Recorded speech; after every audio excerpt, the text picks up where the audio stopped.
slide.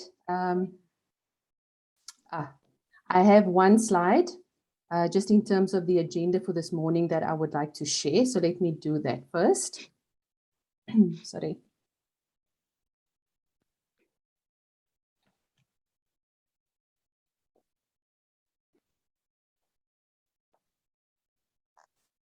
Here we go. So first of all, just a quick welcome and introduction from myself, which I'll do in a moment. Then, of course, we have Ambassador Nozipho January-Bardill doing Right to Speak, talking to us about the book and the insights and the journeys of the authors as well. Nompilo Morafo from NTM, talking about women in corporate leadership, a little about her own journey, and then also what is happening within the MTN space. And then Takalani Netshitenzhe from Vodacom, also talking a little about the personal journey, and then also what is happening within the within the Vodacom space.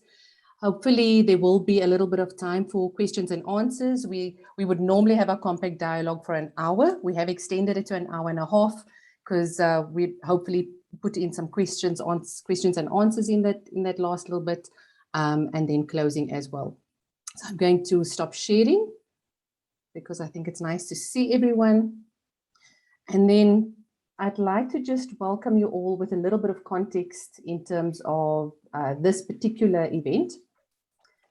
And it is the Global Compact Network South Africa Compact Dialogue Series.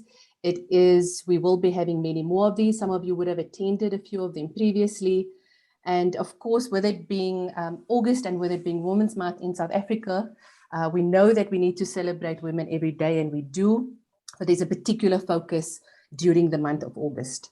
For those of you that have not met me, I am Nicole Solomons. I'm the program manager at the Global Compact Network South Africa, and also your host for this particular session. I have been really excited. I was up early this morning preparing because I'm really excited to hear about these amazing women's journeys.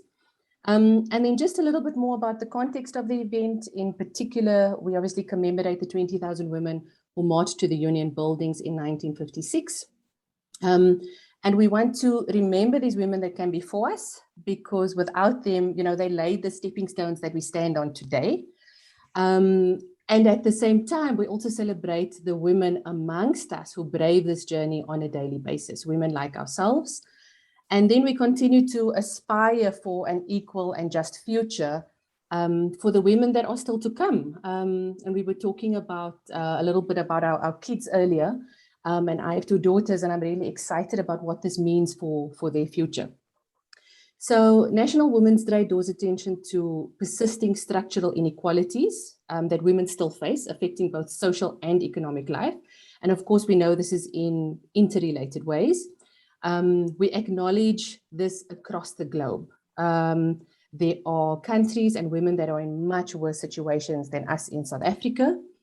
But we also acknowledge, the gender-based violence and sexual harassment that is seriously pervasive still in South Africa, with women experiencing domestic violence in private spaces, public spaces, and even within the workplace. And hence why this conversation is so important.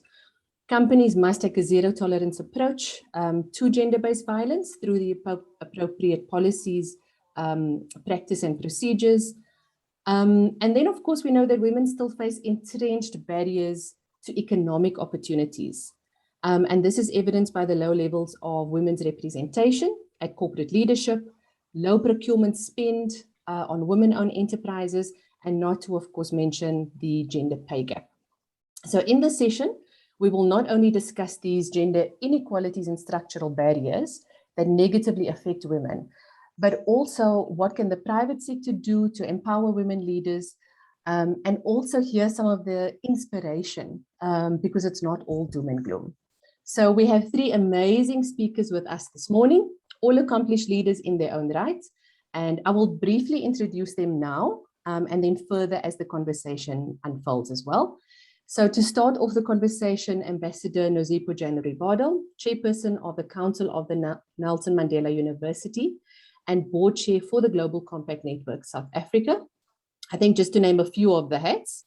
Nompilo Morafo, Group Executive Corporate Affairs and Sustainability for MTN Group, and then Taki Netshitenzhe, Director External Affairs, Vodacom South Africa. So we will be starting the conversation with Ambassador Nozipho.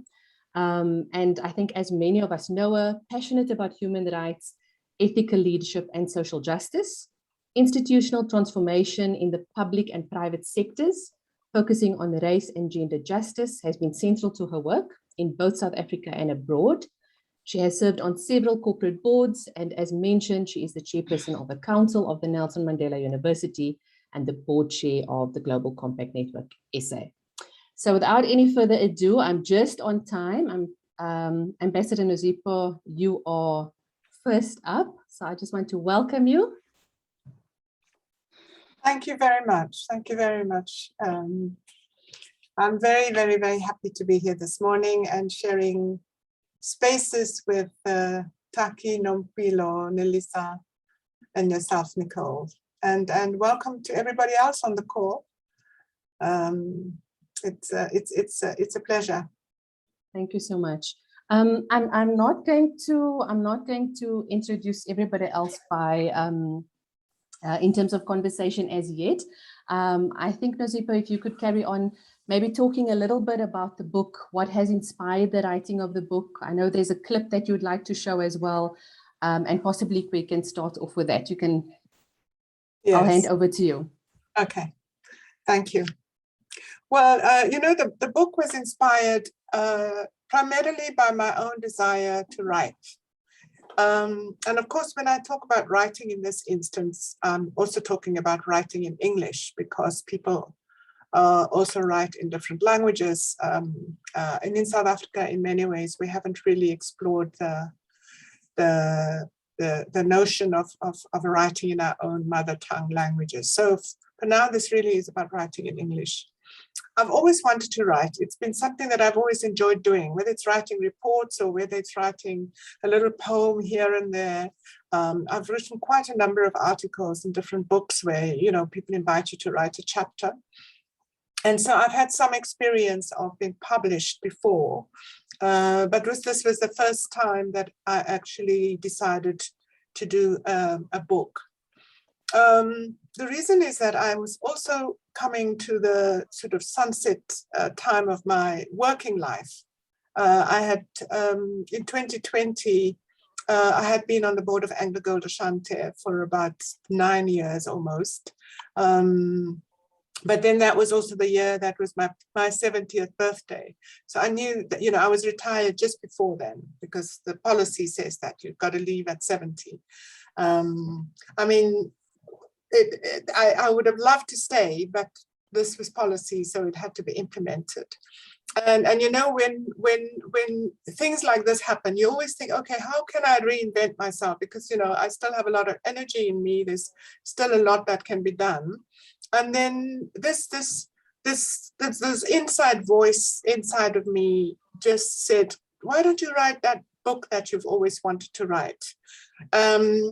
And it just got louder and louder. And by the time March came, when COVID sort of hit our shores, and we were locked down, I had by then written the concept document and sort of made a list of people that I would want to participate, because the other thought that was in my head was, why write about yourself when you know so many women leaders across the continent who have done amazing work, and why not rather edit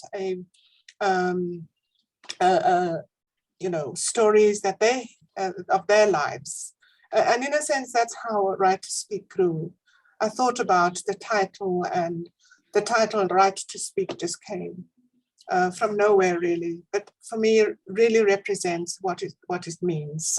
And the book was then, you know, I found everybody, I sent them the specifications, 2,500 words a story. It should be mainly about leadership because you're leaders, but it should also have some biographical information so that people know who you are, what influenced your values, what influenced your career.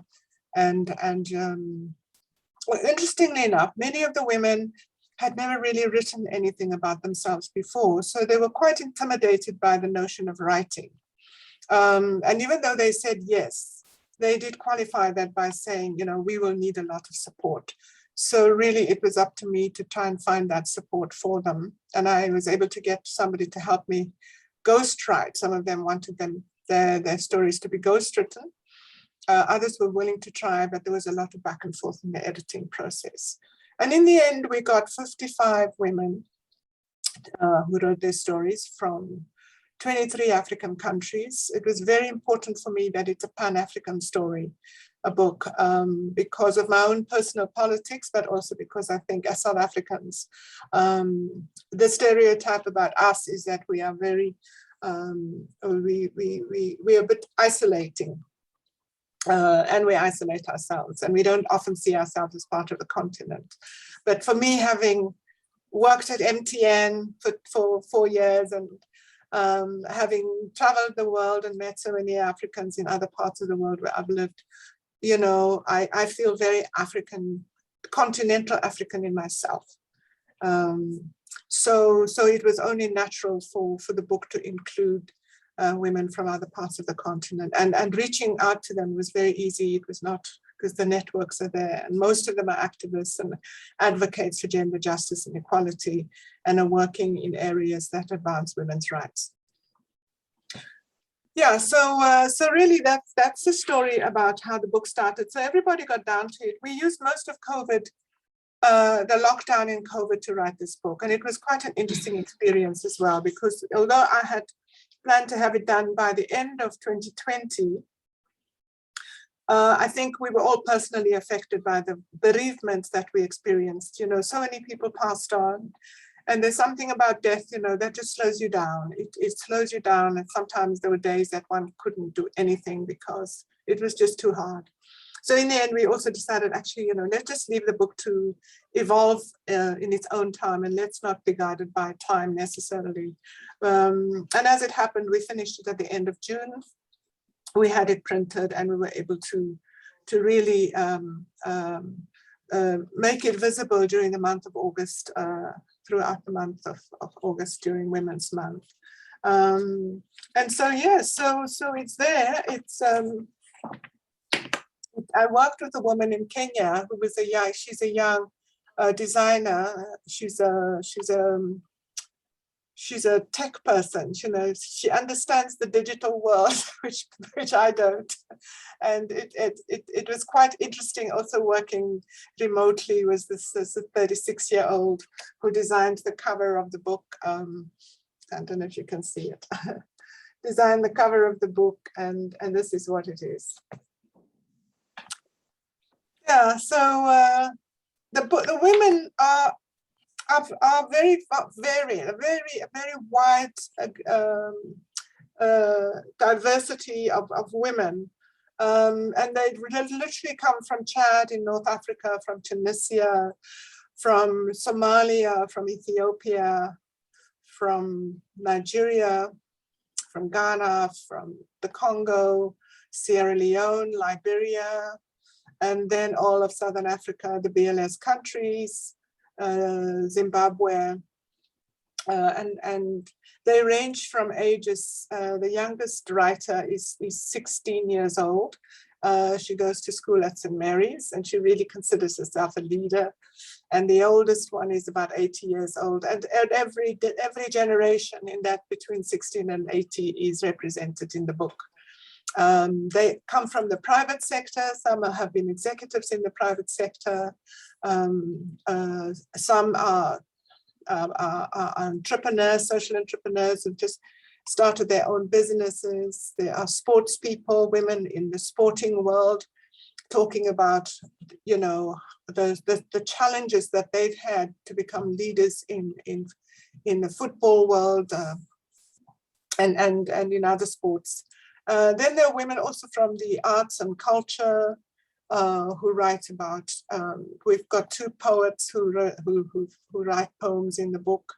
And we also have people who've worked in the arts to see how the art is a unifying factor, but also how in South Africa, we haven't really taken the opportunity of turning our art into a proper industry like they have done in the US.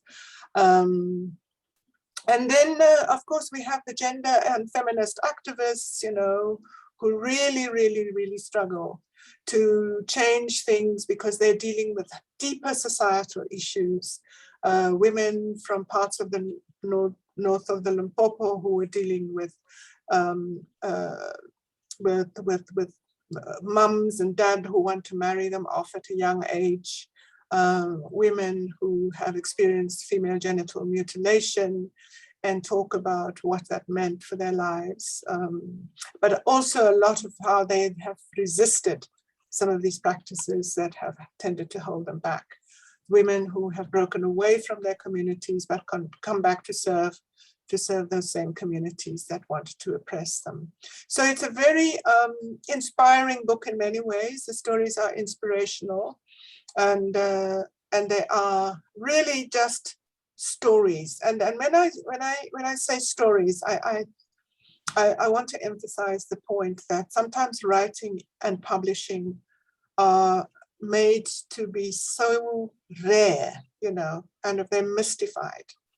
The whole publishing world is a mystery world. And people are afraid of writing because because of the publishing side of it, you know. Whereas, you know, Nicole, you can write a story for your children, you know. You can write a story for your children about an aspect of your life that they may not know about. And so can all of us on this platform. So the whole intention is also like to take that rarefied thing out of writing and just make it a little bit more normal. And so the book really is about inspiring women to tell our own stories more, because I think we allow other people to tell our stories, whereas we can actually tell our stories ourselves and narrate them in the way that we've experienced our lives. So going forward, my idea really is to continue with this writing project. That Right to Speak will just be the first part of it. The second part of it will be to bring women together, do some writing skills training for them, get them to actually write their own stories. Look, African women have been writing since many moons ago. I'm not wanting to sound as if this is the first time. There are lots of stories on my bookshelf of African women who've written anthologies of their lives. But I just think in more modern South Africa, you know, the time for women to express themselves has come, actually. This is our time. And I think as we participate in society in this active way that we do, let us in that process document in order for the next generations to have something to know about what has happened in the past. So really, the writing project is also about documenting for the present as well as the future, and leaving a legacy behind in the literature of our society and in the discipline of writing. And often, you know, the pen and the sword, the pen's always more powerful than the sword in many ways. We're a country which doesn't promote the sword, but certainly we can promote the pen. It was hard to publish. For me, that was the hardest bit because it was the most expensive bit. I didn't realize it would be quite so expensive, but I went out and I was able to raise some resources from a number of companies that I have a relationship with, about five companies that assisted me to partially sponsor the book, but I haven't quite finished paying my debts. I'm still looking for resources in that way. But the book is out. Exclusive Books gave me a vendor number yesterday. So the book will soon be available also on exclusive books. Otherwise, people can also buy it on Amazon. The idea of the book really was not so much to make money out of it, but because books don't make money, but it was really to create a platform for women to write and to inspire others to do the same. And so breaking even really is what we probably end up doing. So it's been a joy. I've learned so much personally about myself through this. I've also learned about all those 55 stories are riveting, really. And that's why I wanted to share one with you. It's written by a woman from the DRC, and it was acted by an actress. We called it a monologue. It would normally take about 20 minutes for one story to be read, but she tells her story in about 10 minutes. So I thought that would just give you a kind of flavor of the kind of story that is told. Excellent. Thank you so much. Shall we play the clip now? Yeah. Yes, if you don't mind.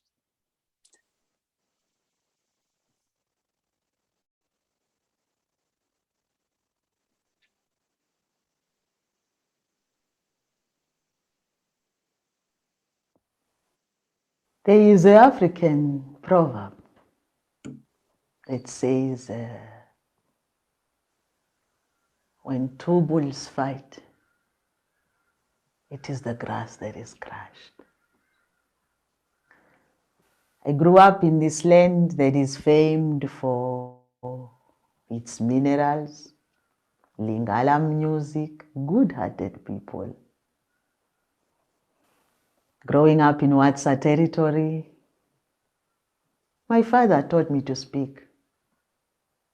Speak up, communicate, and hold my own in verbal exchanges.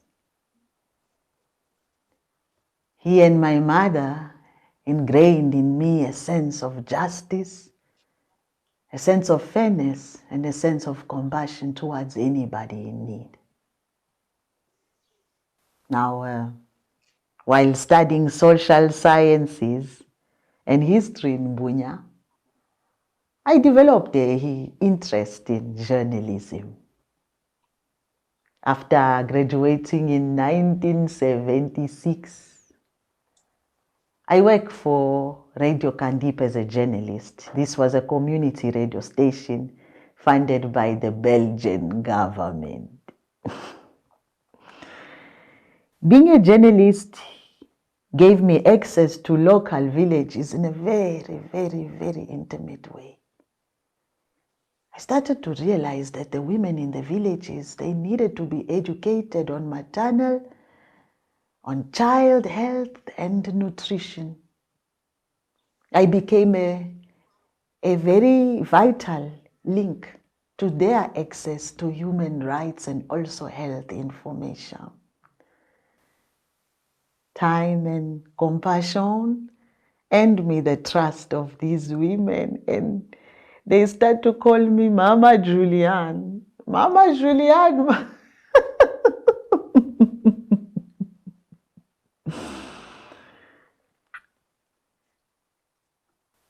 But it was through the lens of a journalist that I started to witness some glaring gender inequalities. I saw women who wouldn't dare speak up simply because they were in front of a man or a traditional chief. I also met women who were abused but wouldn't speak up for fear of reprisals. The violation of human rights and women's rights in specific was horrendous. It was too revolting. Well, my environment, as created by my parents, nurtured and gave me the strength to speak, the strength and the confidence to stand up for what is right. But the cultural climate that these women found themselves in repressed them. Local customs were used and justified to steal the voices of these women. I knew without a shadow of doubt that my life's calling, or rather my life's work, was to promote and defend the rights of women. In 1986, Radio Kandip closed down due to lack of funds. But my colleagues and I, we were not deterred. We continued to work with no money, with no pay, because we understood that the rights of women or the issues of women were a matter of life and death. This truth became even more glaring in 1997 when the province of Ituri disintegrated. The fault lines between ethnic groups were intensified and exploited by warlords and community leaders. Under the guise of war, soldiers, warriors, bandits were raping the women in the villages, recruiting others and taking some into sexual slavery, and even recruiting child soldiers. It was horrendous. Even though my ethnic identity meant that I was being ignored in places where I was previously welcomed, I couldn't just simply abandon these women in these communities whom I'd come to know and love over the years. I went from village to talk and interview wives and mothers about their lives and broadcast their stories. The abuse that was described in the stories shocked me to the core. When we began receiving accounts of armed groups raping women in my village and in my community, it was shocking. It was too much. I had to act. My beloved land where we were raising our children, bringing them up, was known to the international community as the rape capital of the world. I couldn't merely just stand by and witness the women's bodies becoming battlefields. I couldn't rest until all these demeaning and shameful atrocities were eliminated. In 2001, 7 journalists and I, we started a new organization, the Women Solidarity for Peace and Development, SOFEPADI. We were completely exhilarated. Now we could make inroads and go to the survivors and help them. You know, looking back, 20 years since we set up SOFEPADI, it amazes me what can be achieved where there is resolve, where there is discipline, and where there is integrity, and where the will to live is stronger than the fear of death.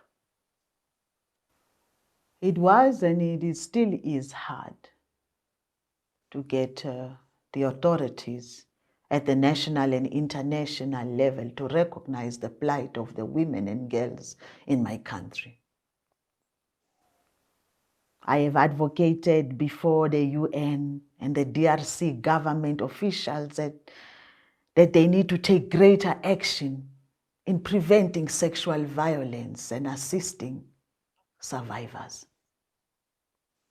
In 2008 and in 2015, I stood before the UN and I told them that they have heard the cries of the women in my country too many times without listening. For so many years, violence has been the daily lives of the many, many women in Rutshuru, in Beni, and in my own region. I let them know that the women are doing their best. They are fighting for peace, and they needed support. The armed groups attack us and they threaten us, but we continue to fight.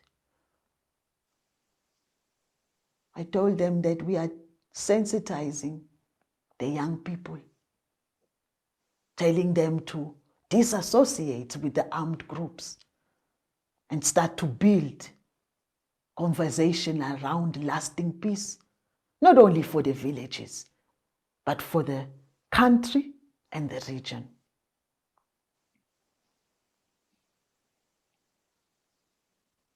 The destruction of the Congo has gone on for more than 20 years. I let them know that it was not enough to display good intentions.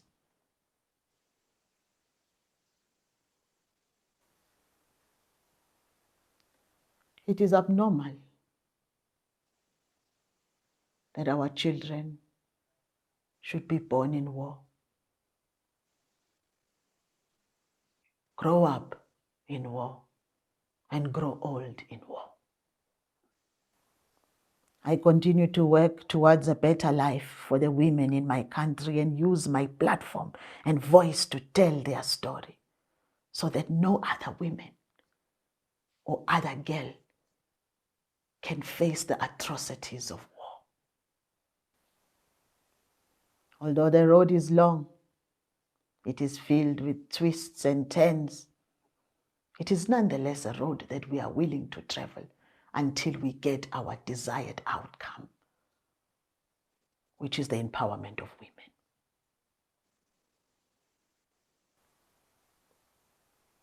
So this is important so that we no longer have victims of war, but agents of change. So that the country, my beloved country,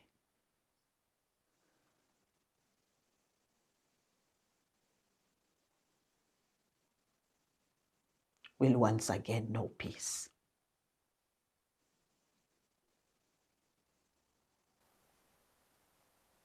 My name is Mama Juliane Lusenge, and this is my story.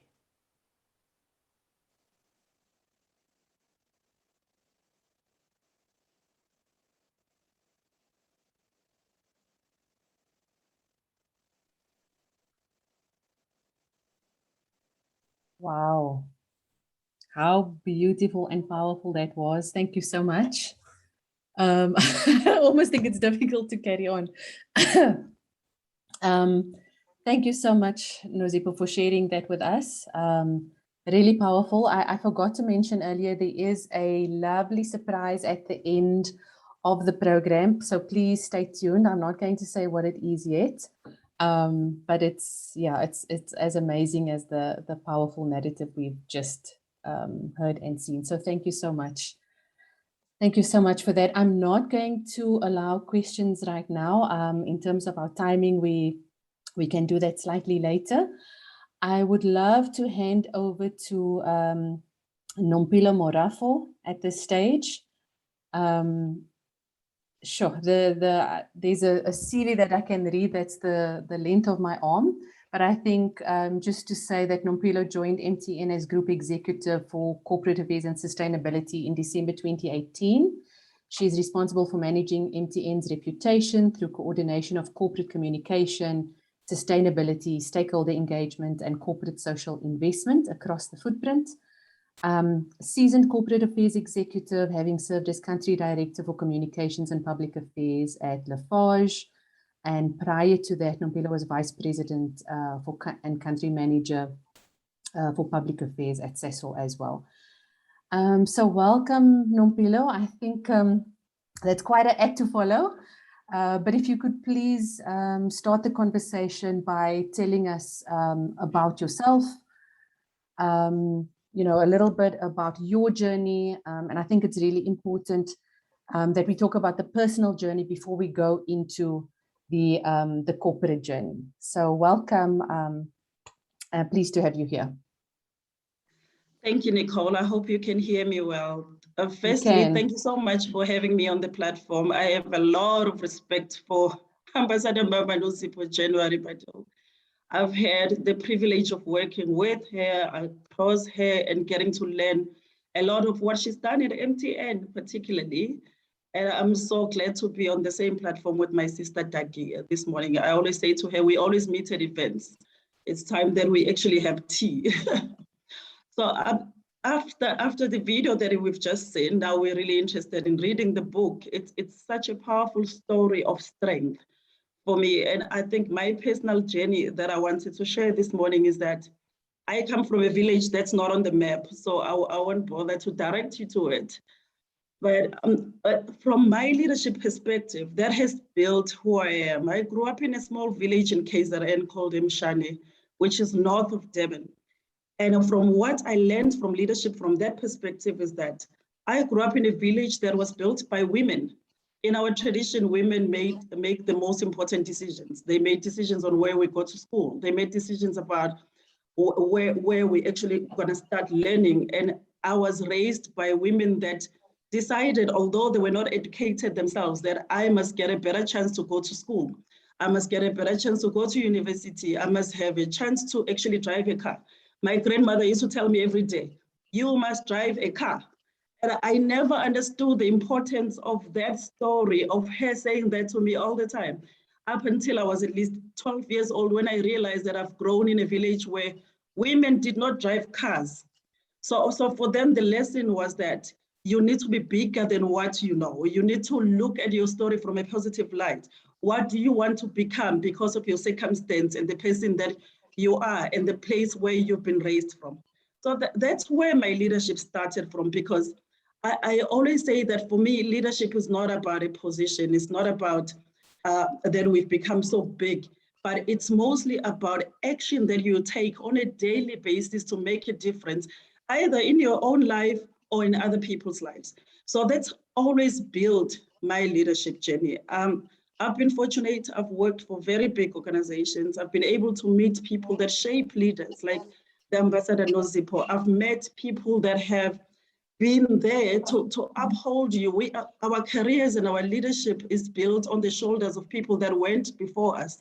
So I've learned and I've been able to interact with various people in my life. But I think in my current job right now, I must say that I've learned how much leadership can show from day-to-day action, and I'll explain.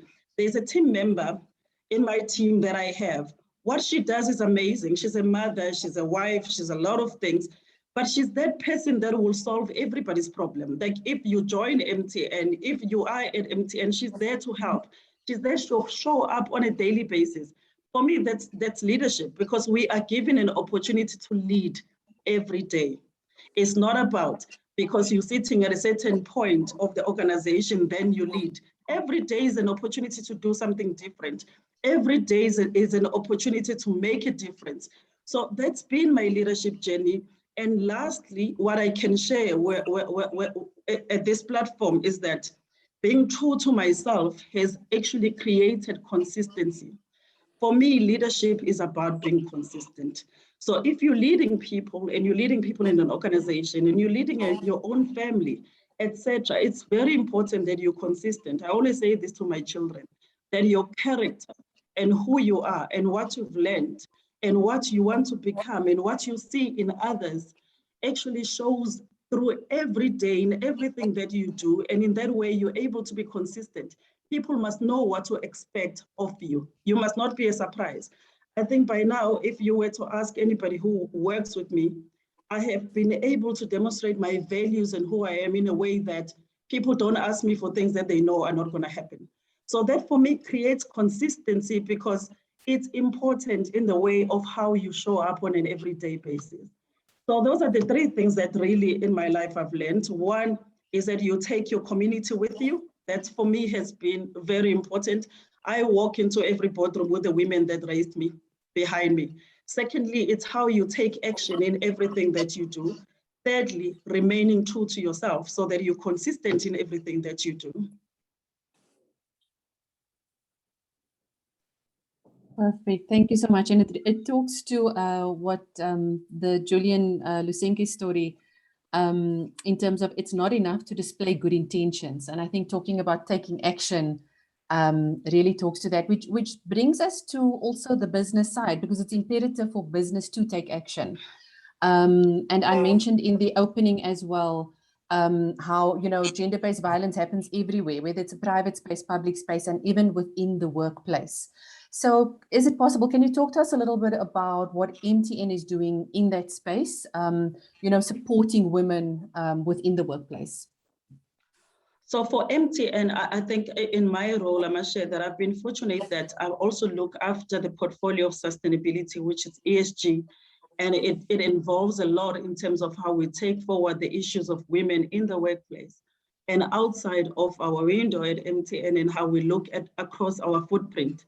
And in terms of gender-based violence, we have been able to work with various organizations and NGOs, particularly in South Africa, to look at how can we empower women and give them a voice to be able to raise their hand and report. Because what you normally see in communities is that there is a lot of stigma that's surrounded by gender-based violence itself. People don't have outlets on where to talk about these issues. We see our women across the country being helpless in terms of how to report, who to tell, etc. So that's been a space that we've actually really wanted to look at differently. How can we make our tools and communication tools available to all women to be able to report? There is a tool that we created through our platforms called PEZA. So what PEZA means in Zulu is meaning literally stop. So PEZA gives you an opportunity to be able to report certain instances of gender-based violence, report when you feel threatened in any way, because sometimes these things are left up until to the point where it is violence, only it could have been prevented much earlier.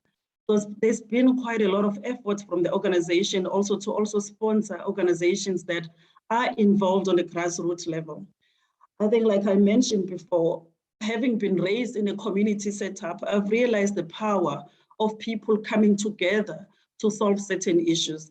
And I really believe in the power of community. And I think I have such a village mentality that, like, I always look at a situation in a way that even if you are an MTN and even if you're an organization that is big across the continent, what can you do to build better communities? Because the success of MTN is very much based on the success of how the continent actually thrives going forward.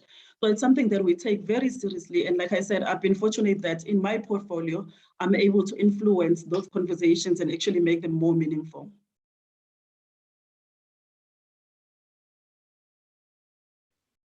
Thanks, just struggling with my mute there. I just wanted to move slightly into in terms of the women in your space, in terms of talent, in terms of guidance, in terms of mentorship. Yeah. So from an economic perspective, I mean, we know that women have been adversely affected prior to COVID, but definitely through COVID as well. 2 out of the 3 people that lost their jobs, 2 out of 3 million people that lost their jobs were women. And so economic empowerment is just so important. And to build that pipeline of women to come through the ranks in an organization to really get to those top leadership positions.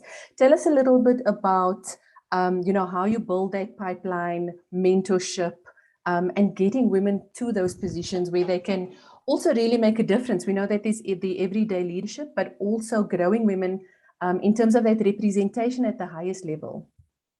Yes, so recently MTN, we've announced that by 2030, we want to have 50% representation of women across our workforce. So the reason why we take that stance is because if you look at all programs that you put together, if there's no deliberate attempt to have it dealt with as a program, allocate appropriate KPIs towards it, and actually have a plan in terms of how you're going to do it, it just doesn't succeed. Because in organizations, we can't anymore, when it comes to this issue, rely on people who do the right thing. We need to make sure that people have the right KPIs to actually to be able to deliver. So that's one thing that we have done. Secondly, we have a lot of programs around women in technology where we are uplifting women around telco space. We're giving guidance and we mentor them in order for them to grow and also to succeed in this environment as well. I'm sure we all are aware of the stats of the technology space, especially companies like Vodacom, MTN, etc., in terms of the representation of women. And it's something that we all need to make sure that we raise the bar and incentivize it properly. Women need to be counted. We can no longer say that organizations, there isn't an excuse that I can't find a woman anymore. I think that excuse has long gone. So we need to put proper KPIs in place so that we can reach the numbers that are truly represented of both genders in the workplace. Thirdly, MTN has got a program called the Rising Leaders. I'm just going to mention a few. Rising Leaders, the whole purpose of it is to take women and actually use those cohorts for succession planning. Because if we're not deliberate about the programs that we put together and make sure that there's succession that also forms women in terms of how the organization is going to grow, we're not going to see the results that we want to see. So Rising Leaders, I must say, I've been a graduate of the Rising Leaders at MTN. What it does is that it gives you the technical skills, it gives you the skills to lead so that when the opportunity comes for you to rise up to a leadership position, you're actually ready for it. So there is now a good odd 100 ladies that are on that program currently. We have just gone through the first cohort that I just mentioned that I was part of. It's quite a successful program, and we're hoping to see more of it going forward.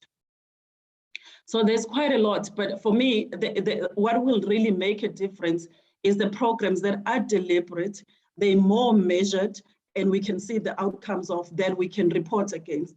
Because leaving these things to chance and then they must happen organically, it has been proven in the past that it just doesn't work. We're sitting where we are now because there was never really a KPI that says somebody must really deliberately look at employing a woman. Yeah, and I'm sure once we have a hand over to Taki, there will be lots of agreement in exactly what you're saying.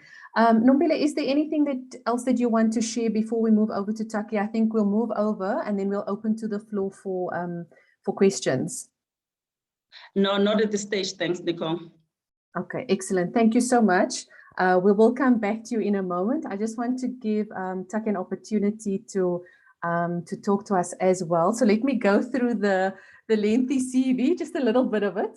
Taki is the Director of External Affairs for Vodacom South Africa and the Chairperson of the Vodacom Foundation.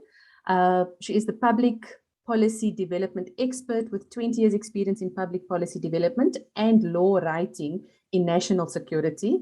Also drives corporate social responsibility and speaks at various international forums, an advocate of the High Court of South Africa and former Ambassador of the Republic of South Africa. Taki held several degrees in law, including a Master's in Security Studies and Executive Education Certificate in Cybersecurity. It goes on quite a bit, but Taki, I'm going to hand over to you. Please tell us a little bit about yourself, your personal experience, and then we'll move into a little bit more of the corporate narrative. Welcome. Thank you, Nicole. Can you hear me? Yes, thank you for the opportunity. And let me start by congratulating Ambassador January-Bardill, my big sister, on the book. And hello to my industry partner, Nompilo. In the SDG world, I call us partners, not competitors. I was born in a village and I grew up in a township in Limpopo, Shayandima. It's called Bembe now. I could fit in a township school because back then in the 70s when there were no creches, I was fortunate that I could read and write my name when I started school. And this is because my father was a teacher. And to wean me off the bottle at the age of 5, you can just imagine I was bottle fed until I was 5 years old. So they bought me a chalkboard and chalks, and I started writing. So I became very popular because my classmates could not read and write yet in grade 1. So I call that a privilege. So Nicole, I read a very insightful article 3 weeks ago called concrete ceilings. And what the author says is that whilst women of all races experience workplace ceilings, the structure of the ceiling differs.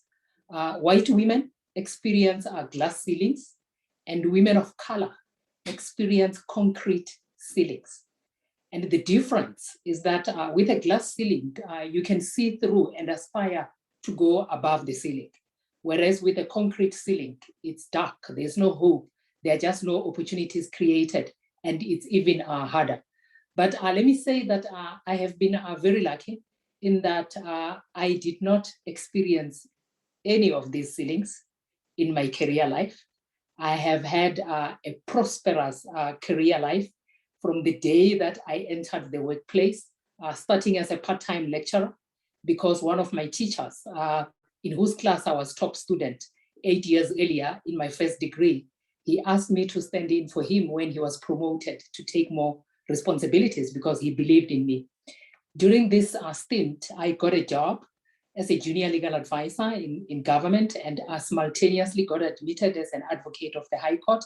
And my new bosses, who were old and unassuming men of high integrity and ethics, they channeled me into law writing. They are both late now, and may their souls rest in peace. It was Minister Nozipho and Minister Dala Omar. They assigned Professor Finke Heso, who was President Mandela's legal advisor at the time, and they also assigned the Chief State Law Advisor, Enver Daniels, to handhold me and to teach me to write laws and to develop policies. It was quite a privilege. During this process of writing laws, I enrolled for a master's degree in security studies to master the nuances of national security, so that I am able to be a national security policy development expert. And it is a job that I executed with passion, and I believe with distinction. And I grew fast up the ranks and worked with various ministers who guided me: Lindiwe Sisulu, Penwell Maduna, Ronnie Castles. So you can see, I have been very privileged in my life. Today, I can say with confidence that public policy development runs in my DNA. I then developed interest in cybersecurity before it became a topical subject. I say before it became fashionable. And some of you might remember when Estonia had a devastating cybersecurity attack in 2008. I was both thrilled and shocked by the cyberspace, and I wanted to know more. So during that period, we set up a cybersecurity company led by one of the country's telecom gurus, Andile Ngaba, at the time, another man that mentored me. And after setting up the company, I asked to be posted abroad as ambassador. I wanted a break from intelligence, and I also wanted to complete my national security ambitions from an international relations perspective. And I was granted my wish, and I was posted. And I believe it is because I was already well known and respected in the security cluster as a national security policy writer and advisor. And I had already received several honors, one of which was Intelligence Woman of the Year for shaping the intelligence legal dispensation. I had always had a dream of working for the United Nations. And if I could not, I knew that being an ambassador in a bilateral mission would expose me to UN instruments. And it did, because I started speaking on global issues for my country. And South Africa also hosted the COP conference during my tenure as ambassador. So one of my tasks was to drive the COP agenda. So I am thrilled to speak at these UN platforms like the one today. It's not an accident, I believe. It's what I dreamt of. So I can say, Nicole, that representing your country abroad is one of the greatest honors that you can ever have in your life. I was in Central Europe, in Hungary and Croatia, two beautiful countries with a very rich history and culture. If I had money in euros, I would buy property in one of the Croatian islands. It is serene, I love it, but it's a dream.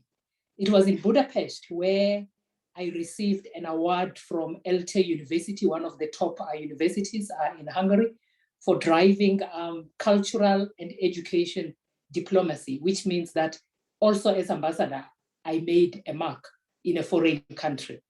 Will I do it again and be ambassador? I was sure 5 years ago when I joined Vodacom that I would do it again. I don't rule it out, but now I am taking it one step at a time. I am cherishing what I have now. I am living in the moment, which is implementing public policy with a commercial lens. And by the way, Vodacom found me 2.5 years after my return from diplomatic posting when I was resettled as a Deputy Director General responsible for policy development. And I was content. After being an ambassador, I wanted a quiet life. I had told myself I have done everything. So having worked for government for 20 years, leaving government to go to a corporate environment felt like a divorce. And when I sought counsel during this divorce, I remember some advisors telling me that, Taki, are you sure you want to do this? You are actually going to a dog eats dog world. And others said, you are a hard worker, you will survive, so just give it a try. So after thorough introspection and 6 grueling interviews, I decided to give the dogs in quotes a go. I had done it all in government, so I felt that I needed to overlay what I learned in government with commercial work. And here I am today talking to you, and I am still very intact. No dog has eaten me. Is it really a dog eats dog world? I must say that the corporate world is highly competitive and masculine. It's long hours to meet stiff targets, and you must not move your eye off the ball. But fortunately, I was used to very long hours as a law writer and also as a diplomat. And I gave it my all, continue to give it all. And what I found when I joined Vodacom was that there was a vacuum in public policy and regulatory that I needed to fill. And my main responsibility was to get the company to understand that as a corporate citizen, we don't exist in a vacuum. We are part of a society with high levels of inequality, unemployment, and poverty. And our stakeholders in the external environment are not just interested in knowing, how much revenues we make. They are interested in knowing how, as a corporate, we contribute to societal transformation. And I am doing this work with a distinction. And I must say, to conclude, that I just last week, I was chosen as one of the 12 leading women in CSI Today, because the magazine that chose me in motivation, they say that I rose to the challenge to get Vodacom to also rise the challenge during this difficult time of the COVID pandemic. So let me pause here. Thank you, Nicole. Thank you so much. Gosh, yeah, what fantastic opportunities, mentors. Really, really interesting to hear. Thank you for sharing that with us.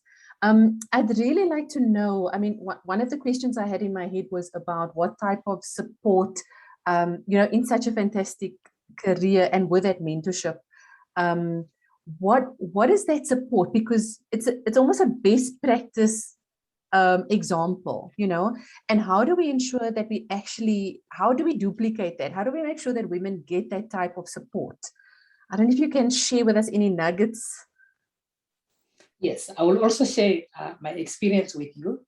So Vodacom has got a lot of empowering programs, not just for women, but also for men. And it's also what I believe in, that when we talk about gender empowerment, we should not only talk about women empowerment, we should also talk about men empowerment. I always talk about the boy and the girl, because if you leave the boy behind, then the way in which the boy expresses his discontent, sometimes it would be through violence. So it's better to empower both by understanding that both have been socialized differently.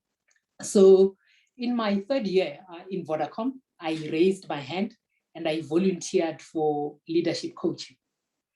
And I must tell you that generally, even when I talk to sisters from other companies, we still find that leadership coaching, just like counseling, psychological counseling, is still stigmatized.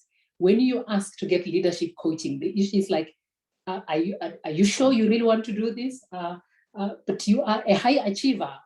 How else do you want to be developed? Are you not coping? So it took a lot of gumption for me to say to HR, I am ready. I wanted not just a professional development, I wanted also personal development. And I was lucky that I was given a pool of coaches to choose from. And we did a matchmaking. And the one that I clicked with was actually, or is a psychologist. So we walked a 2-year journey together. The coaching session was actually scheduled to last for a year. But after a year, I had enjoyed it so much. But I felt that I was learning so much from the coach about life in general and about myself. And I asked the company to extend it, something unprecedented. So, we had to go through all the supply chain management process so that they should reload the coach into the system. And today, when I look back, I say, I don't regret having had a coach, because having a coach has actually helped me to understand that nobody is perfect. And I have learned to love myself with my imperfections and with my mistakes. There are a lot of qualities that I admire in many women and many men, but I do not copy. I always stay truthful to myself, because I believe that when I stay truthful to myself, that is when I find peace. And that is when I give everything that I do my best. So Vodacom, so government, taught me to write laws. They helped me to get my master's degree. They sent me to Harvard for a cybersecurity course. They made me ambassador, and Vodacom, put a cherry on top, and they gave me leadership coaching, and it was an invaluable experience.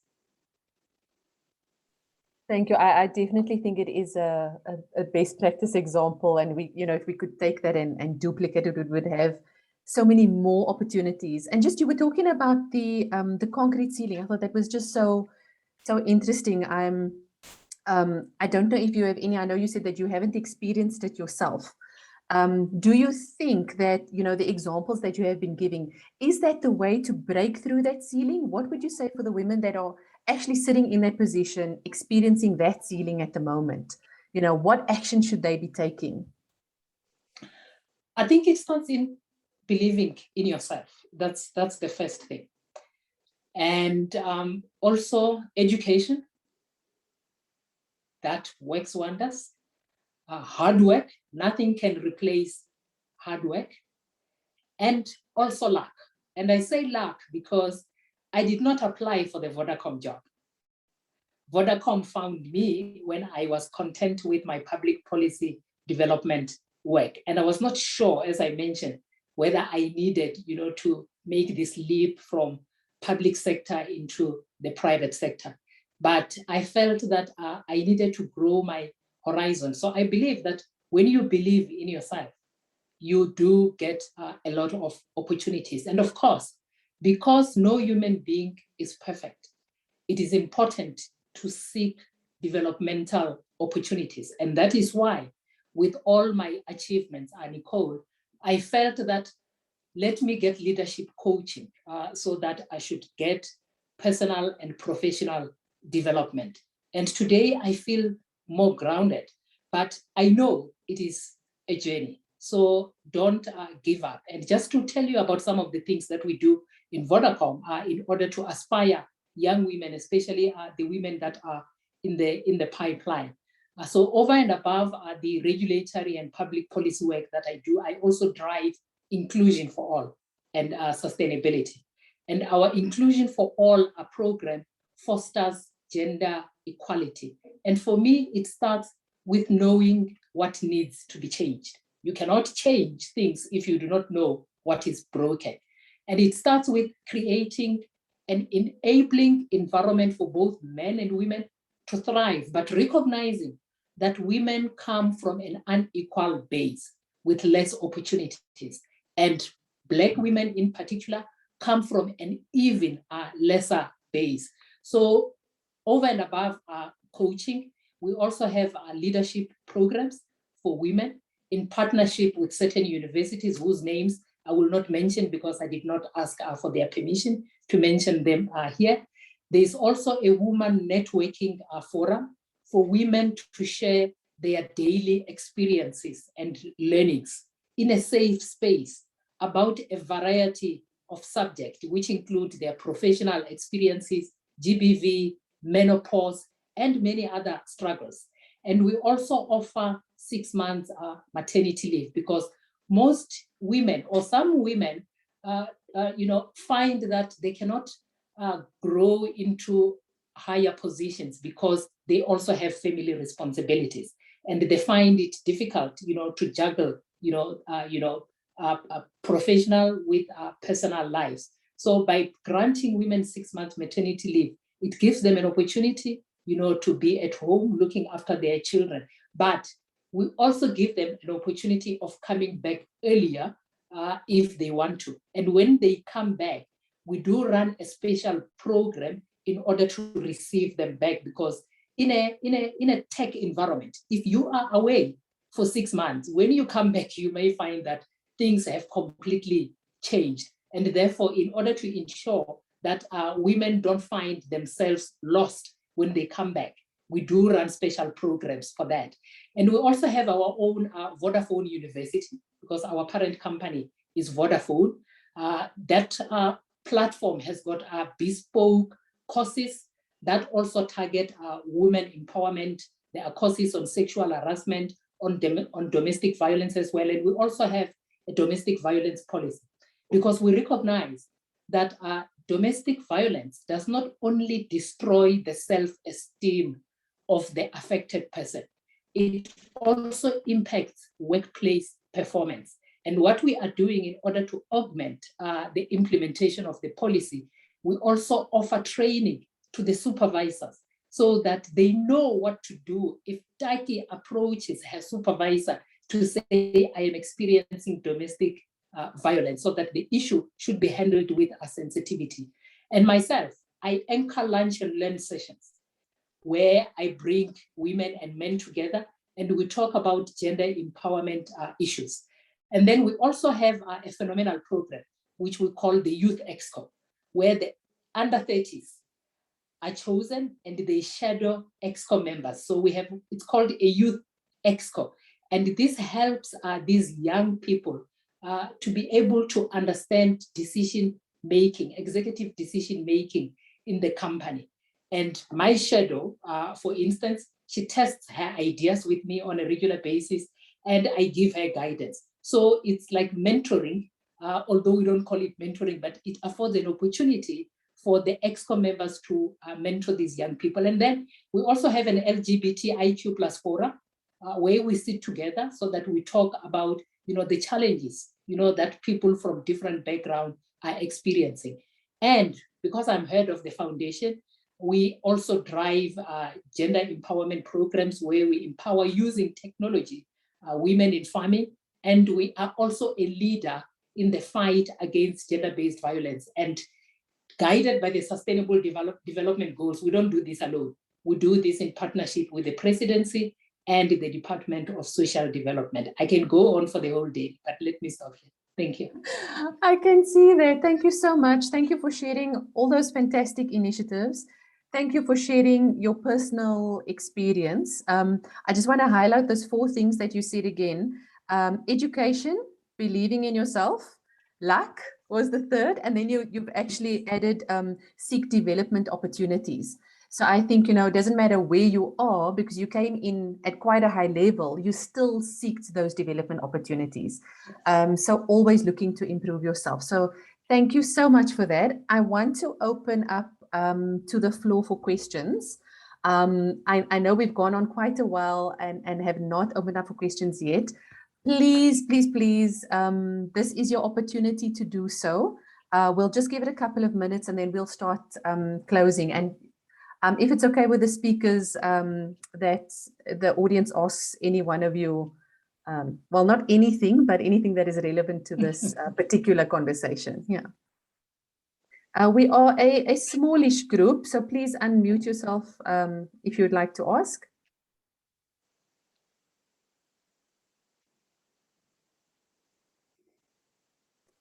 There were some comments let's just have a look. Okay, it was all comments on what a beautiful story. That was the Julian story earlier. Raw and authentic, inspired, beautiful story. And then Delwa, wow, awesome work that Vodacom is doing. Quite progressive. Evita, please. You've raised your hand. You're welcome to unmute yourself. Thank you, Nicole. Well, all very inspiring stories and humbling stories as well. I'm based in Mauritius and I've recently been promoted as Chief Sustainability Officer. I'm at the head of my department since 2019, so just before the crisis, the pandemic. And I haven't been allowed to hire someone in my department to help me with the work since someone who was working with me resigned. So my question is more for Taki. I see you have so much experience about how to navigate the corporate world. There is this expression, the glass cliff, which I think is something that is more common than the glass ceiling. I've shattered the glass ceiling by asking for this title and a promotion, but I keep saying I'm at the head of my department, but I'm alone in this department. I'm not being given the resources to do this job, and I'm being told I need to understand this is a difficult time, etc. So I wanted to ask you, what would you give as advice to us women who are facing this invisible situation of not just the glass ceiling, but also the glass cliff, where we are being pushed to do more than our peers, expected to deliver at higher levels with much less resources? Please, if you have anything. Thank you. Nicole, should I give it a go? Yeah, please do. Yes, I did not get the name of the person that asked the question. Benita, yes. Evita, yeah. Okay, well, different companies have different ways of running their own businesses, and they have different resources. And of course, COVID has actually put most organizations, be it corporates, NGOs, or governments, in a very precarious positions where we all have to find ourselves tightening the belt and doing more with less. But in the area that you are in, which is sustainability, my experience when I joined Vodacom, I found that sustainability was very much inward focused. It was more about our own company performance, how we are consuming water, how we are consuming electricity, and how we are dealing with our own waste. It was not aligned with the Sustainable Development Goals.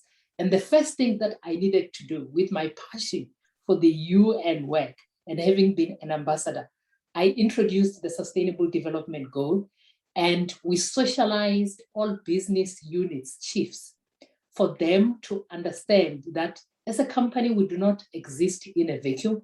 The work that we are doing is not for us to make revenues only. It is about sustainable development. It is about societal transformation. Whether you are developing technology, whether you are sitting in the finance division, whether you are sitting in HR, one way or another, you are contributing to the Sustainable Development Goals. And what we then did, out of the 17 goals, we identified 8 goals where we felt we could make a meaningful impact. And we started socializing the business around that, and we made those our reporting framework. So I found that by having these engagements with business, sustainability ceased to be an issue of corporate affairs or external affairs, or an issue of the sustainability team. When sustainability gets embedded into the business, it is when everybody in the business realizes that it is actually their responsibility to ensure that the company meets its targets on the sustainable development goals. So even in my team, when we are doing so well, and I would assume it is the same also with Nompilo in MTN, we don't have a huge budget in sustainability. We don't have a huge team. In fact, my sustainability team only has 2 people, but we leverage the expertise and the resources in the business because the work is happening in the business. Our responsibility as external affairs and as sustainability experts is to share the trends, what is happening in the external environment, especially the sustainable development goals, and in South Africa, the National Development Plan. And we set the targets and we monitor those targets and we get everybody to play their part. So I think you need to do that. Yes, you will need to get, maybe an additional person and an additional budget, but you will never get what you want. Leverage the resources that are sitting in the business because your partners in the business are the ones that are actually driving sustainability on a daily basis. Make them your ex officio team members. Thank you so much. Thank you so much. Thank you for the question, Evita. Mogadi has hand up. I just want to go to a question from Marina, and maybe this can be well, we'll have to see who wants to answer. How best can non-structural barriers be addressed is the first part of the question. And the second part, what impact do you believe COVID-19 has had on the development of women? The question is open. Whoever wants to take it. Nompilo, do you want to take it? Since I've already answered the first one.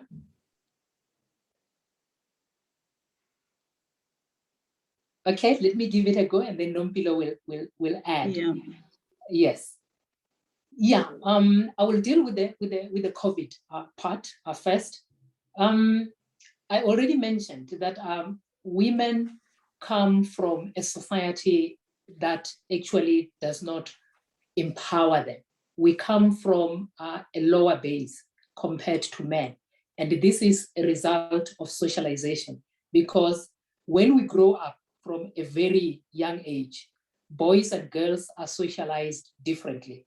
The boys are socialized, to be aggressive, to be powerful, so that they should be leaders.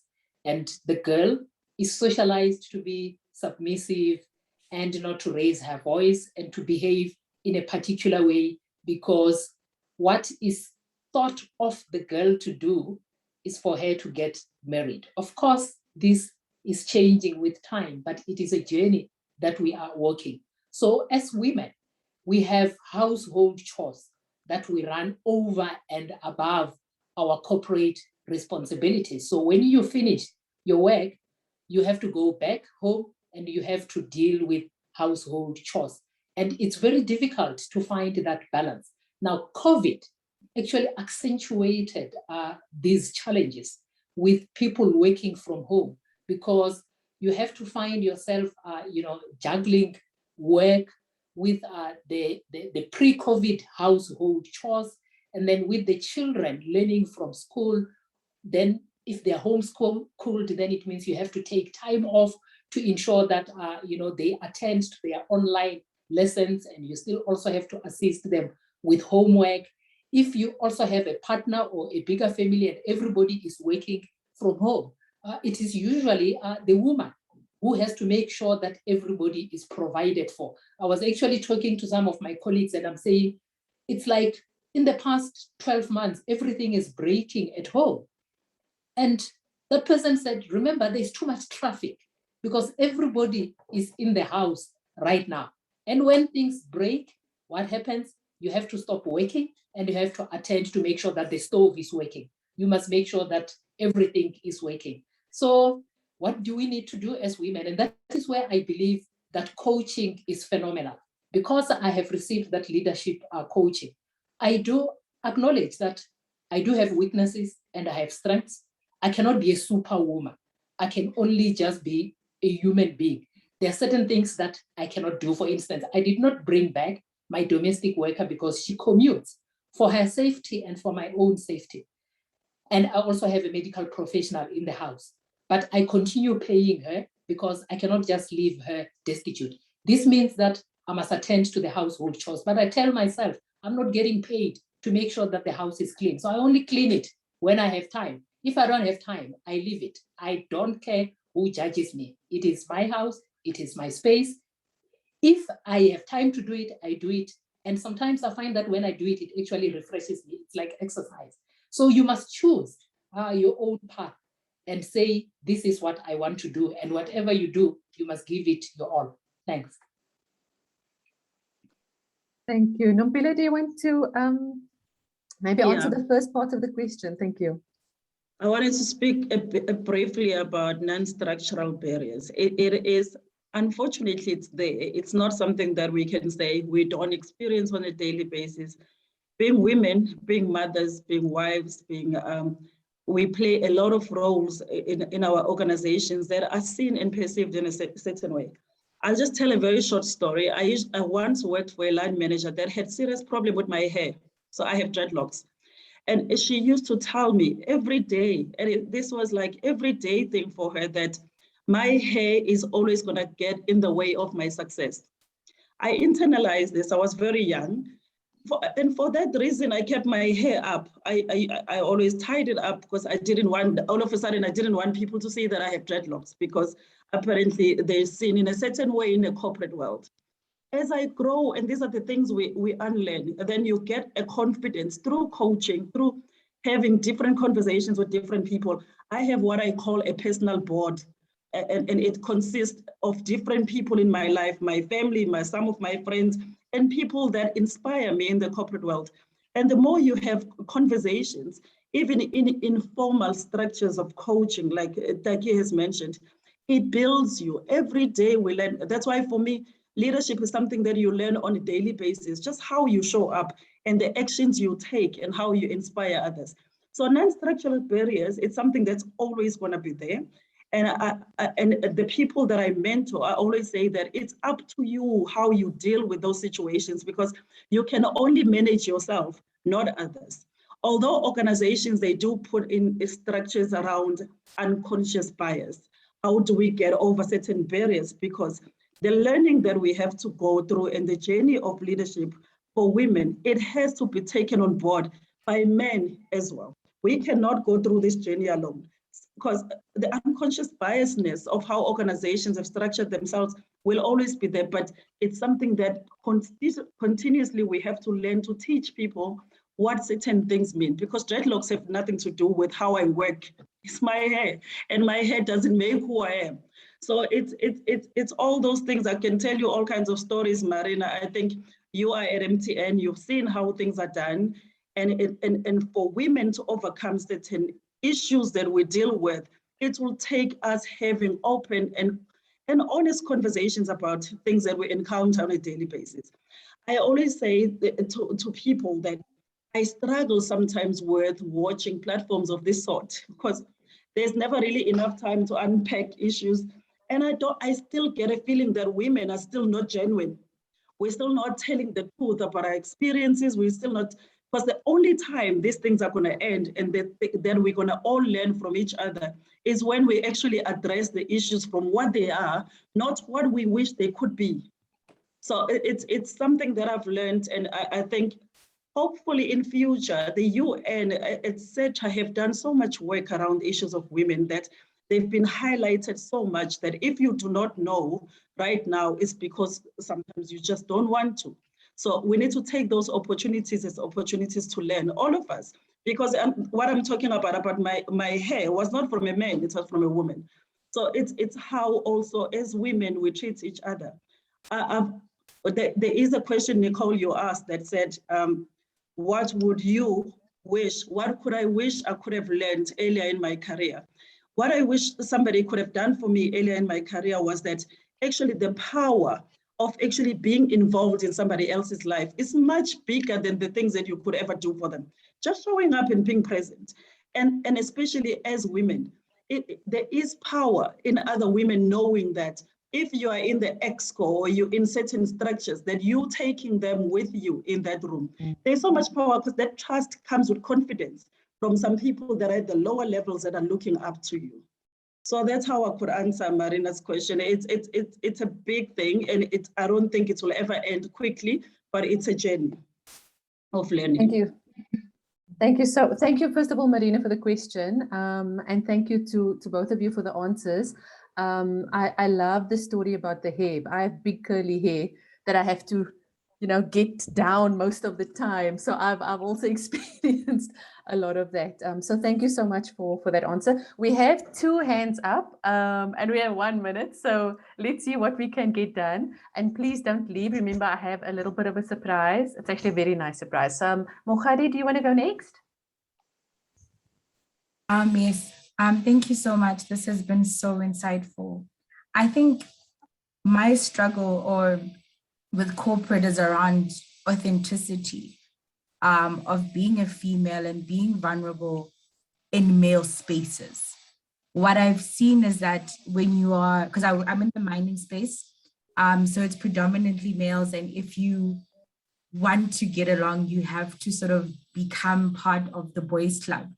And I think with the different transitions and as my career has grown, I am having internal conflict of, I don't want to be one of the boys. I want to be authentically female in this position, because it means that I can't get married, I can't have children. And when I do that, it compromises me, but that has nothing to do with it. You guys have wives that have your children, but when I do it, it's a problem. The sick, it's a problem, but because you've got the wives and everything else. So it's like, how do you become authentically female in every role that you, and still show up? Because it doesn't take away, and I'm not talking to making that as an excuse, but as how do I, because I believe I'm going to be the best version of a leader when I am my best self and my best female self, because I am not a man. And I keep pretending to be a man so that I can get along and I can get this promotions. But how do you become authentically female as a leader in a male space? For me, I think that's where my struggle is currently. Wow, what an awesome question. Nozipho, we haven't heard from you in a little while. Maybe you want to help us out with that one. Yes. Oh gosh, yes, that is such a real one. I mean, it really is such a real one.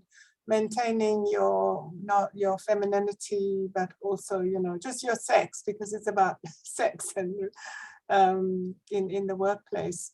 There are 2 things, I think. The one is institutions, organizations need to help what's her name who asked the question? To help Mohadi develop the ability to speak for herself, and that also requires some learning of how to be assertive, and really say what you feel when something happens to you in the workplace. The whole ability to speak out. It doesn't necessarily come naturally. In my experience, when I was a manager, assertiveness training was central to the development of people. And assertiveness training really is about communicating. To say, right now, Nicole, I'm not very happy with what you said. Not you're a sexist or you're a racist, but what you've just said hurt me. It's as simple as that. So it's a whole language of expression and how you put it across to somebody so that they can hear it. Because maybe that gives them an opportunity to come back and either apologize or change their ways. But there's nothing as disempowering as feeling something and not being able to say anything about it because you feel afraid that you're going to be victimized, or you feel afraid that you're going to lose an opportunity. It's what people sometimes call, it's a real career limiting thing to say certain things in the places that we work. So I think some work that needs to be done just on ourselves to give us a voice that we can use when we are situations where we need to make a complaint, but in a way that also doesn't dehumanize the other person. It takes a lot of skill to do that, but not a lot, you know, it takes some skill. It's just learning and practicing. And then of course, the other thing is that issues like gender injustice and oppression and racism in the workplace, they are also kind of depoliticized as if they are just cultural things. So we're doing a lot of work at the moment on diversity and inclusion, but my analysis of them is that they are largely sort of socio-cultural. You know, I'm different from you because I look different. I've got a different hair, Nompilo's issue. So I need to understand that difference on a very superficial level, but I don't really understand the mechanics of sexism and racism in the workplace, you know, and the power relations that often come in the way of everybody having a fair chance at working in a way that is fulfilling for everybody. Leaving a little bit of myself outside of the boardroom, because if I bring that bit of myself in the boardroom, I'm going to be in trouble. You know, so we learn the skill of sanctioning ourselves in different spaces, and whereas we should always bring all of ourselves, as Taki said earlier, to our spaces. Yeah, and so, you know, the whole thing of mainstreaming, what does mainstreaming gender actually mean in a corporate environment? It doesn't talk to resources, to the sharing of resources. It talks to the mainstreaming of people.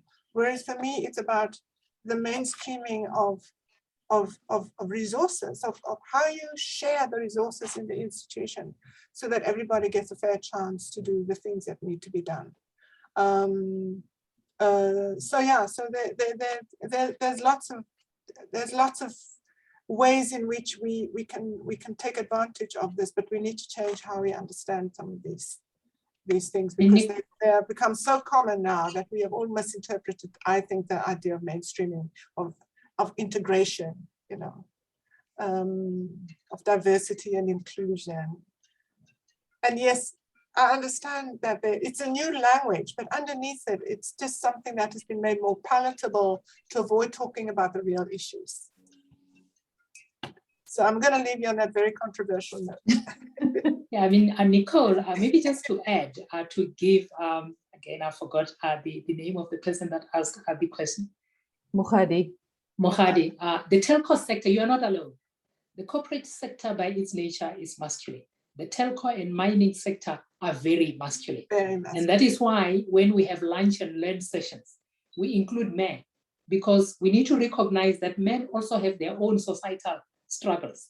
And it is during these sessions that men open up about their own socialization and experiences and understand unconscious bias. So I mentioned self-development. For me, that is key, because it is through self-development that you learn to accept yourself for who you are, with your hair, with your voice, with your body, and to speak out when you are aggrieved. And it is amazing. When you call things out, you then realize that the other person sometimes was not even aware that they were being offensive because of their socialization. What is important is to know when and how to say it. Yeah. But please get development for yourself so that you rebuild your self-esteem. Because if you don't do that, then you will continue feeling inferior. You are unequal in the workplace, at home, and in society. And you have to assert your space. Mm-hmm. Absolutely. Just Nicole, I wanted to say something on this, because it's something that I've seen bothers a lot of us a lot. And I wanted to call out women particularly on it, because we always expect that it's men that would do that. It's just the things we say to each other. Like sometimes that like Taki, you said, you have to dig deep in yourself to build the strength and also learn of how you speak on certain things so that you don't have the same impact on other people. I'll make an example. So for instance, there's always been, if you're an executive, an expectation that says you think less of men. It's not true. We want to be mothers. We want to be married. We want to do a lot of things. And when other women always look at you because you're worried about your kids, you're worried about your husband, you're worried about certain things as a lesser of an executive because of it, it doesn't build, it destroys. So we need to build spaces for women amongst ourselves first, to find in ourselves that we are not the same. Like, I'm not my hair. So just because another person doesn't value marriage, they don't value certain things, it doesn't mean all women come from the same base. So we are so different in our gender that we need to also recognize that ourselves. In that way, it's the only way we're going to be able to call it out from other people and expect other people to treat us differently. So it's something that I've seen that when we talk about what Mohadi just mentioned about how do you show up and how not being part of the boys, I'm just having a struggle on how to be a woman within women, like how to be myself now with all the narrative about how empowered women look like. And that's a struggle that we're going to see continuously coming because we're not the same. Some things you want different to other people. So it's a strength that you need to find in yourself. And for me, in my leadership journey, what I've learned is that being consistently yourself and knowing who you are and what you expect, that's the only time you're going to be able to call out and voice your own truth to others of what it means for you when certain people say certain things about you. And like I like what you said, we don't have to be men to be successful and to triumph in the world. This conversation could definitely carry on. I'm very aware of the time. So what I want to say is I'm going to get to the other two hands, but I want to say thank you because I know that people will start dropping off the call. The very lovely surprise that we have is that all of you that are on the call are going to be getting the book Right to Speak. We will be making sure that you get the book. I was going to say, I would, if I was Oprah, I would say, look under your chair, but we're not all in the room together, so that's not going to work today.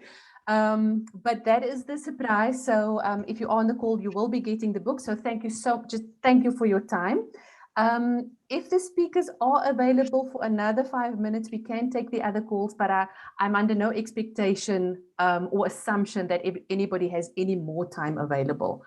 So if you have to drop on the call, that's off the call, that's absolutely fine. But if you can also stay, that would be very much appreciated. Unfortunately, I have to run. That's absolutely fine. Yes, thank you so much for your time. Thank you so much for inviting me and really for seeing Nompilo again and meeting Taki. And of course, Nelisa, and we are all on the same team. So congratulations, really. I think you ladies have done exceptionally well where you are, and I wish you all the best and continue the struggle. You know, we have to fight for what we want. Despite all the good laws that we have, we still have to fight. So all the best. Thank you very much, Nicole. Thank you so much. Thank you. Yes. Bye-bye to everybody else on the call. Thanks. Enjoy the book. Yes. Yeah. Thank you. Thank you so much for the Bye-bye. book. And Nicole, I also have to drop off as well. Oh, okay. Thank you so much for your time. Yes. Thank you very much. Nompilo, are you able to stay? I can stay for 5 more minutes, Nicole. Okay. Thank you so much, Taki. I think we're just going to take the other two questions quickly and then we're going to wrap up. Thank you, everyone, though, for those of you that have to drop off. Thank you. Bye-bye. Bye-bye. Thank you. Adele, I think 1 minute, please. Hi, thank you very much. I'll try and be as quick as I can and also try to be clear with my question. But again, thank you for arranging these dialogues. I mean, truly pertinent in current times as we observe the very turbulent environment. And I think, you know, in such environment, it's when things gets to be built anew. And we are definitely on that verge. So my question is, what advice would you give to someone who feels tired of having to fight through most of the time to get things happen. And I mean, this is recognizing that we have limitations, and particularly, I mean, just to continue with the responsibility of understanding that we are responsible of addressing many issues from the past in our current experience and to the future. Thank you, Nicole. Thank you, Candice. Nompilo? Hi, Nicole. Sorry, Adele. Thank you, Adele. Is it Adele? Hi, It's Adele. Adele. Unfortunately, I don't have all the answers. I can just share from my own experiences. I find that the journey that we're all going through is just that, exactly that, a journey. It's tiring sometimes, and I must admit, there are times where you feel like, is this all worth it? Like, is it ever going to change? Like I mentioned to you, I've come from a place where women, where I come from, never got opportunities to be where I am today. So success, I define it differently. The fact that I'm alive and I'm here, that success itself, I'm very successful. So it's something that you have to find strength in yourself to fight through and fight for what you want. And like Ma'am Nozipho mentioned, the struggle is real and it's on a daily basis. And as for women, for us to succeed, it's something that we're going to have to recognize that it's not going to change, things are not going to change overnight, but the road has been paved by others that are before us. The people that are on the journey with us are paving the road as we speak. So we need to rise up to the challenge and actually fight more for what we want, as tiring as it may be, unfortunately.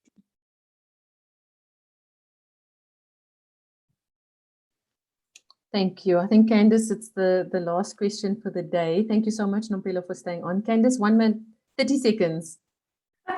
Well, then I think maybe it went from 1 minute to 30 seconds. it's decreasing as we go. It's not going to be a question because I know we really just running out of time, but I think Mukhadi's concern really struck me deeply from two perspectives. The one being a woman and a mother and an executive for the past 15 years, having had to make those choices. I wanted to give her the assurance that from a personal perspective, showing up as your authentic self is really the only way to succeed as an executive and to succeed as a woman. And making peace with who you are and who you are not. And I think it took me a moment in my executive journey to get to that point, to say, as a woman, I make a choice about my body, about having a family, about raising kids, and still showing up as an executive. And I'm not less of an executive by making those choices. And at some point, and I think it's a pity the other two callers had to drop off, the perception of the cement ceiling makes it more difficult because we are the ones still bearing the children, right? And I think the second insight I wanted to share, which was really around the last comment around resilience, is what I've seen in my doctoral study, which I think I shared briefly with you, where we looked over the past 2 years, we're just in the final throes of completing it. And we looked at women executives across Africa and what they had to endure to keep going. And I think what I wanted to share with the caller around resilience, we've seen a number of practices that women has had to adapt to develop that resilience. And sadly, a lot of it is not going to be at Harvard Business School. It's not going to be an MBA study, but it's around making personal, deliberate choices about your well-being, about your mental health, and around how to build networks of support to actually make sure that you're able to continue going and to develop that resilience. So I wanted to just share those insights, both from a personal perspective and from a researcher's perspective, when we look at women and women executives and what we actually have to endure to not only make it to the top, but to succeed and to role model it for other younger women coming through the ranks. Thank you so much. Thank you for the insights. And adding to the conversation. Thank you so much for that. I am not going to keep anybody any longer. I just want to say thank you again Nompilo and Taki and Nozipho in their absence. Thank you for your time. Thank you for the fantastic, authentic engagement. I think that's why we still have so many participants on the call, because it's really been a fantastic conversation. Please put your names into the chat as well. We don't want to miss anyone in terms of getting that book to you, because I really think it's a lovely, it's going to be an excellent and fascinating read. And just thank you so much again. Please reach out to the Global Compact Network if you have any questions or maybe comments that you'd like us to pass on to the speakers. Also, please remember, I think a lot of you on the call are already on the Target Gender Equality program with us. If you are not, and if you are interested in understanding what that's about, please also reach out and we can tell you a little bit more about that. But other than that, thank you so much for your time and have a lovely rest of your day. Thank you, everyone.